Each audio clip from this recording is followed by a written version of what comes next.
Fly fishing from a pontoon boat for trout in lakes. Lesson number 5.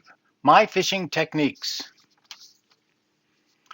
For my fishing techniques, I use 4 different things that I do when fishing in a calendar year.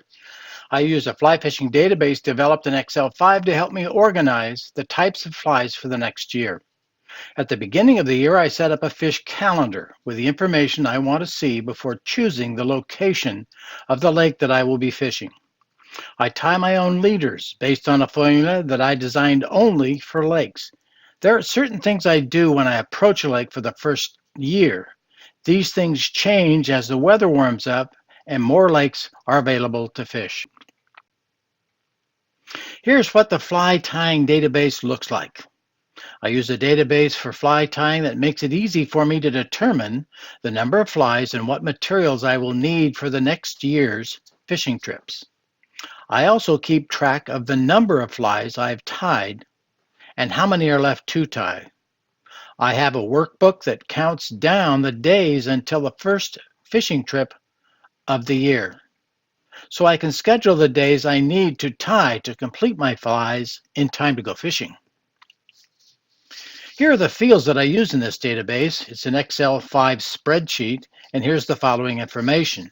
The color of the cells is the approximate color of the fly material. From left to right, here are the fields that I use.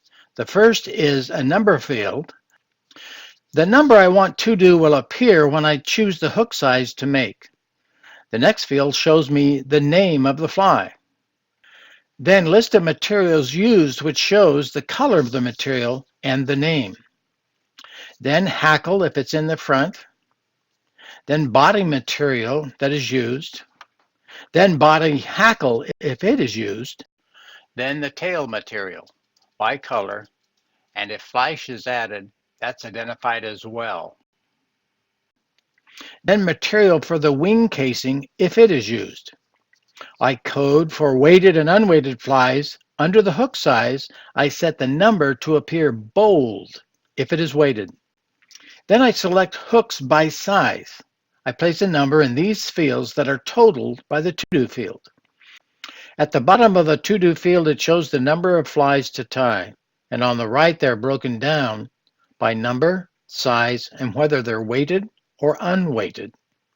I can search and select the flies I want to tie, and I create a list of ties I want to tie. Then I move the list to a new workbook. There I can determine the materials that I use, and this helps me to see what materials I might need to buy at the fly store. I set up a fishing calendar for the new season. I've developed a calendar to help me plan my fishing trips throughout the year. This is what the fishing calendar looks like. I set the calendar by each month for the whole year based on the Oregon Fish and Wildlife's trout stocking schedule. Here's how I set up the fishing calendar by month. I get a copy of the New Year calendar. I use the stocking schedule for trout for Oregon, and once they posted it, they may post it again in March. There are usually new updates by then. I check it throughout the year and update it when new information is posted. I put the date of stocking, the location of stocking, the number of fish, and whether the fish are trophies or brooders when they're stocked. I add the time of sunrise and sunset in the upper left. The code DST stands for daylight savings time. I add moon cycles. One day before the full moon, the day of the full moon, and 2 days after the full moon. I only use this when the nights are clear or partly cloudy that allow the moon to shine on the lake.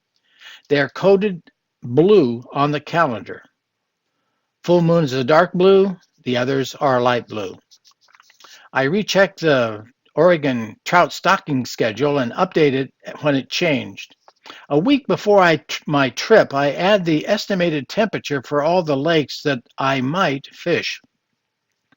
The day of the trip, I check the barometric pressure, wind direction, and ultraviolet index.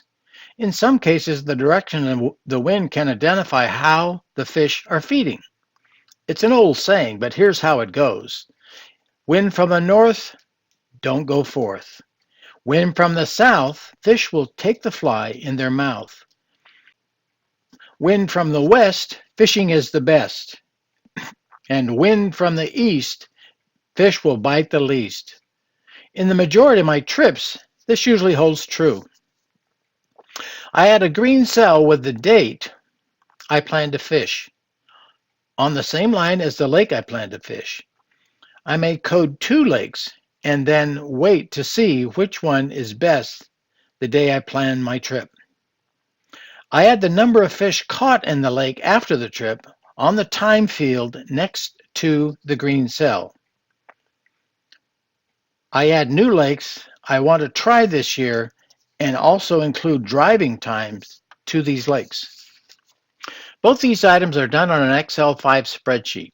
Anyone who's proficient in Excel will be able to duplicate this information easily. If you do not know how to use Excel, find a friend who can help you with this. I do not include how to set this up because it is quite technical, and Excel 5 is over 5 years old. Someone who does this for you will probably use a newer version of Excel and would know how to make the changes to happen on this sheet. I set up new lines for the new season. There's a video on this site called My Leader Formula for Lakes, and it shows you the types of leaders that I designed for lakes. Fishing the first lake of the year. There's a video called First Lake of the Year, which explains my process of preparing and fishing a lake for the first of the year. Later on in the year, these things may change as the temperature warms and I can expand my trips to different lakes.